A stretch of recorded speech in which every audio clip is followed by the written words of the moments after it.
मी रेसिंगची practice करतो. एक minute, racing आणि कोल्हापूरमध्ये?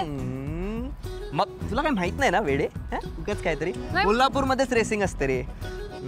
मला खरंच नाही माहिती. सांग ना. थांब जरा, गाडी चालवताना डिस्टर्ब करू नको. हो का? बोल आता. वेडी आहेस का तू बावळट? हँड ब्रेक ओढतं का कोणी? Do not try this at home किंवा तुमच्या गाडीत वगैरे.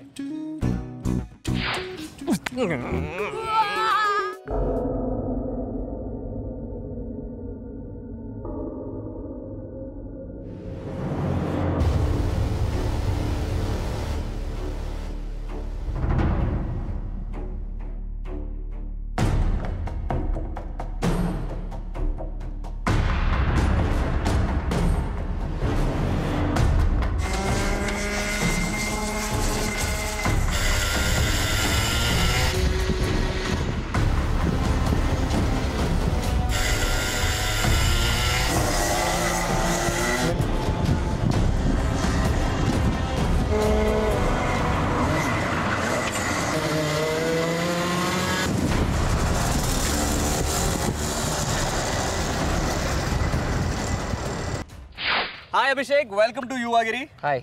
मला सांग, तुला ही रेसिंग ट्रॅक बनवायची कल्पना कशी सुचली? ॲक्च्युली कसं आहे की आमच्या फॅमिलीमध्ये पूर्वीपासून मोटर स्पोर्ट्स आणि गाड्यांची खूप हौस आहे. माझे काका नॅशनल चॅम्पियनशिप चालवले मोटोक्रॉसमध्ये इन द 80s. मग त्यानंतर मी स्कूलमध्ये असताना मी पण चॅम्पियनशिप मोटर सायकलचे चालवले आहेत लहान असताना. Since I started riding one was 4 years old. तर त्याच्यानंतर मग मध्ये थोडा गॅप पडला. मग माझा धाकटा भाऊ आहे, तो वेन ही वॉज 6 आम्ही विचार केला की त्याला प्रोफेशनल रेसिंगमध्ये घालूया. तर कुठून सुरुवात करायची, कसं करायचं, आम्ही ठरवलं की R M should be formula 1. तर फॉर्म्युला 1ला जायचं तर what is the basic step? Karting करायचं आहे. तर मग इंडियात कुठे सगळं साऊथला आहे, तर नाही आपण महाराष्ट्रात काहीतरी केलं पाहिजे. तर आम्ही स्वतःचं ट्रॅक बनवायचं ठरवलं. इथे कॉम्पिटिशन्स कंडक्ट केले जातात का? हो, दरवर्षी भरपूर चॅम्पियनशिप्स कंडक्ट केले जातात. नॅशनल चॅम्पियनशिप्स तर दरवर्षी होतात आपल्याकडं. 10 वर्ष झाली ट्रॅकला बांधून. तर 10 वर्षात आपण दरवर्षी बिनचुकता केलेला आहे. आणि एक इंटरनॅशनल चॅम्पियनशिप पण, एशियन चॅम्पियनशिप पण घेतलेली आहे. मला सांग, कोल्हापूरमध्ये रेसिंग आणि गो कार्टिंग किती प्रसिद्ध आहे? तसं खूप प्रसिद्ध असं म्हणायला लागेल, कारण का मागच्या 10 वर्षात जी काय नॅशनल ग्रिड आहे त्यात मॅक्सिमम लोक कोल्हापूरची किंवा आपल्या ह्या रिजन वेस्टर्न महाराष्ट्रामधलीच आहेत. बरं. त्यामुळे प्रसिद्धी खूप झालेली आहे.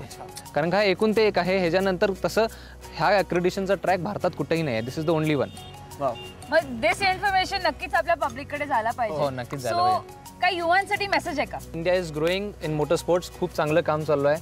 तर आपल्या लोकांसाठी, इथल्या महाराष्ट्रातल्या लोकांसाठी, यंग जनरेशनसाठी आपण एक खूप चांगलं इन्फ्रास्ट्रक्चर बनवलेलं आहे. तर सगळ्यांनी यावं आणि ते यूज करावं आणि take benefits and let's get recognised. Guys, तुम्हाला पण जर गो कार्टिंग शिकायचंय तर नक्की कॉन्टॅक्ट करा अभिषेकला. हा एकुलता एक ट्रॅक आहे महाराष्ट्रामध्ये, कोल्हापूरमध्येच आहे हा ट्रॅक. सो प्लीज नक्की या.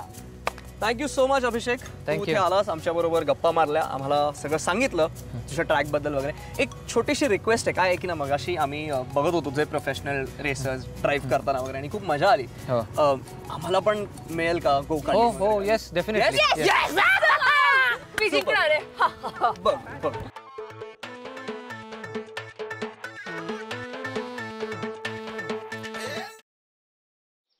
खरंच गाडी शिकायची यार, आणि मी रोज प्रॅक्टिस करते ना प्रॅक्टिस.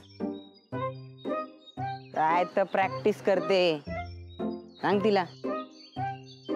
क्लचवर पाय ठेवते आणि गाडी नुसती भुरभुर भुरभुर भुरभुर. इंडिकेटर लावा म्हणलं तर वायपर लावून ठेवते. गाडीचं स्टेअरिंग तर असं फिरवते जसं काय लहान पोरांची गाडी आहे. बास हा, खूप झालं. मी तुम्हाला इथे मदत मागायला आली आणि तुम्ही मलाच डिस्करेज करू नका.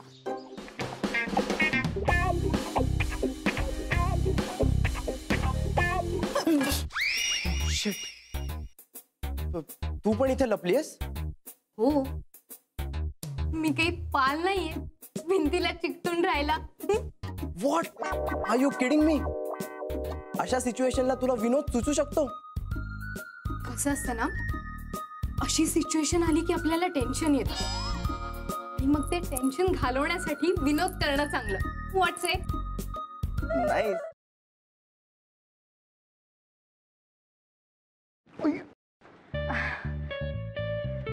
सॉरी. It's okay. हे एक सोड.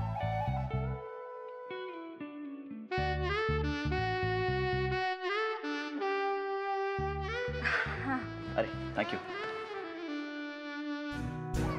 अरे त्या दिवशी ना माझ्या फ्रेंडचा फोन आलेला आणि ती अचानक मला बोलायला लागली की तिला कॅम्पिंग